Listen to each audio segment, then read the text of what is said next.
Happy MECA Monday morning from the Goddess of Radical Self-Love. We are a support network for caregivers, care receivers, and resources within the long-term services and supports community. We will begin with meditations from Conversations with God by Neil Donald Walsh. In seeking to be me, the soul has a grand job ahead of it, an enormous menu of beingness from which to choose. And that is what it is doing in this moment now. Yes, this ties in perfectly, of course, to what I was guided to talk about today. From our MECA Maslow, or Maslow himself, what a man or woman can be, a man or woman must be. Now, there are certain, let's see, I have him right here because I'm working on the Maslow right now. The MECA Maslow manifestation map, or motivational map, whichever you prefer in your terminology.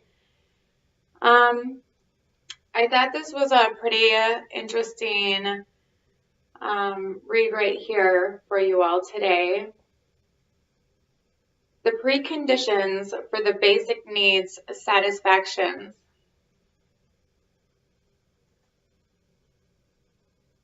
Freedom to speak. Freedom to do what one wishes, so long as no harm is done to others. Freedom to express oneself. Freedom to investigate and seek for information. Freedom to defend oneself. Justice, fairness, honesty, orderliness in the group are examples of such preconditions for basic needs satisfactions. Thwarting in these freedoms will be reacted to with a threat or emergency response. As I was going deeper and making clearer definitions for the MECA Maslow manifestation map, motivational map, whichever you prefer, again, which can be found on our Patreon, and that is in the description. I am coming across quite a few things which I had already known, which was holding a lot of us, either caregivers or care receivers or resources within the long-term services and supports community, kind of hostage in our lower realms of the Maslow, so our physiological needs and our safety and security needs. Both of these needs really must be fulfilled in order to move up the hierarchy. And there are salient satisfactions, so yes, you can have a hunger need or drive, let's say, satisfied by drinking more water or smoking, let's say. However, you're still not fully satisfying the need for nutrition. Although a lot of us in this day of society are not really hungry, it is more based on our appetite. So it's keeping things in perspective. However, right now, the concerns that I have, I guess, identified, many have identified, but I am the one who's talking about them, obviously. So when we're talking about food, home, safety needs, sexual identity, excretion, all of these, and once we know those are satisfied, we move up into our safety and security needs. And this is where a lot of us within this industry have been stuck on, especially when we're talking about our disabled population or challenged population and getting their needs met, whether that's through a home care agency or institutionalized care. So in order to move up the grid to community, which if you look at the CDC, the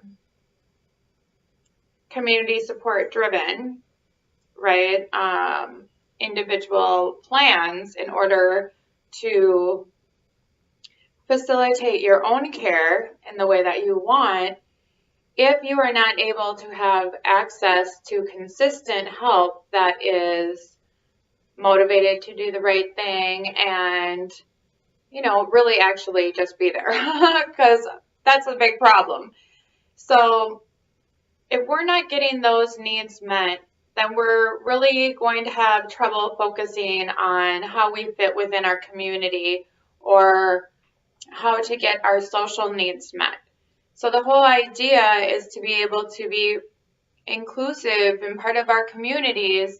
However, a lot of our most vulnerable population are not getting their safety and security needs even met.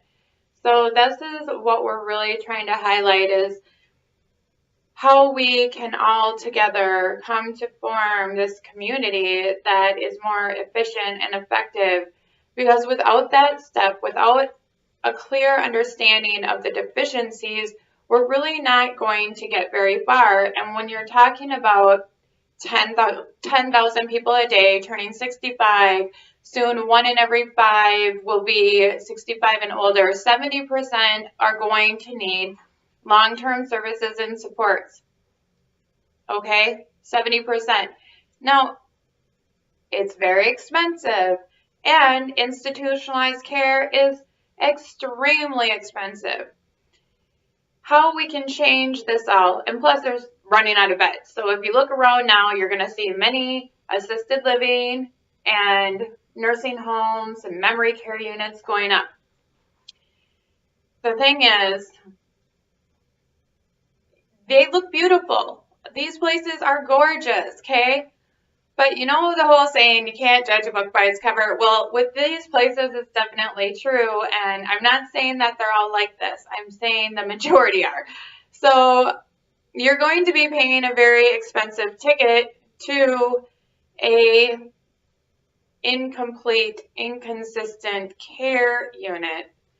And majority of the time not have all your basic needs met. So the community that you want to be a part of will soon not look too beautiful, not like the picture that you had in mind. So a way that we can change this picture is through MECA, by having quality resources be approved by MECA. So you know that your safety and security, your physiological needs will be taken care of, so we can still continue to move up the grid into our community base and our heart chakras and our communications and our self-actualization, all of this, and self-transcendence. But it starts at the ground up. In order to meet the needs of everybody starting from the ground up, we have to identify what needs that you personally are lacking from your resources. And that's what we're here to do. So we're here to help identify which resources you still need on the MECA Maslow and which resources you're currently utilizing that we can maybe add to the grid if they are consistently providing you all of the needs that you're seeking from that resource. And if they're not, we can identify them as well and have many in our communities not have to bother wasting their time with a broken resource. That's what we do.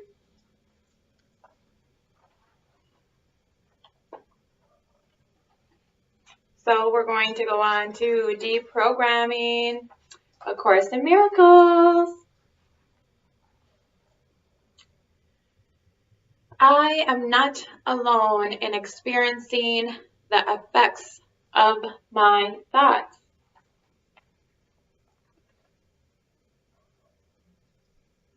Yes, we are a collective. All our thoughts are combined. So getting away from the fear-based thoughts as much as possible, focusing on the good, focusing on what it is you want and what you want to create each and every day. What is it that your intentions for the future look like, and what does that action plan look like, and how can we be a part of it? Because that's what we do. We help you make your manifestations a reality, but either way, you're going to create the world you want. So your thoughts are going to not only create your world, but the world of those who are around you. So we have to be very careful about the way we speak, because our words have so much power, and especially when we're speaking around others, because your thoughts, well, they precede what is about to occur, whether it's for you or for another. So let's say you run into a friend and they're talking about something that's just yucky. I mean, it just doesn't feel good. It doesn't bring any love or joy or peace into your life. It's a very difficult subject. How are you going to handle that? Do you want to speak to that friend?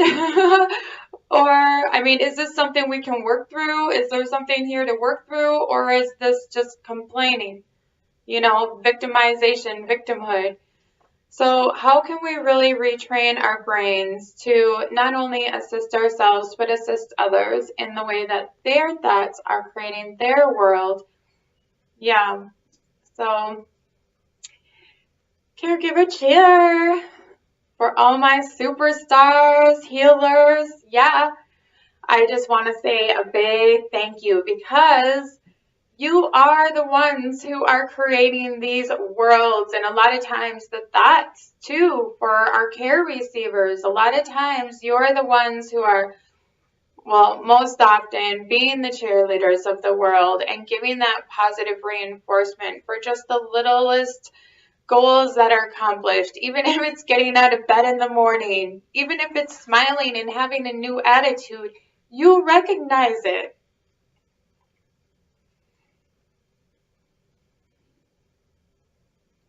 Thank you for constantly offering others their freedom, their autonomy to be who they are, to keep fighting for who they are, to not see, you know, the obstacles in front of them, but to help them see them as lessons and encourage them, and really just cheer for them when they are able to yet again clear another obstacle and become stronger and more powerful within themselves.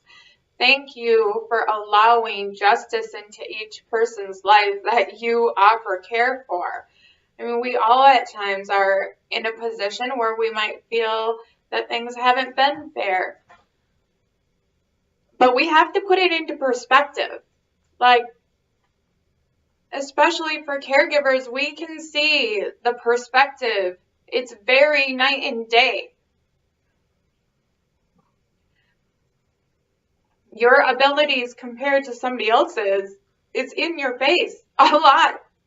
You know, your health compared to your care receiver, you see the duality, you see all the gifts you've been given, and you do help to encourage and to support not only the care receivers, but all those around you with your stories of triumph, of your stories for the care receivers' triumphs. It helps us all to understand and learn that our little tiny bumps in the roads, or the huge, huge gaps that look impossible, are never impossible as long as you believe.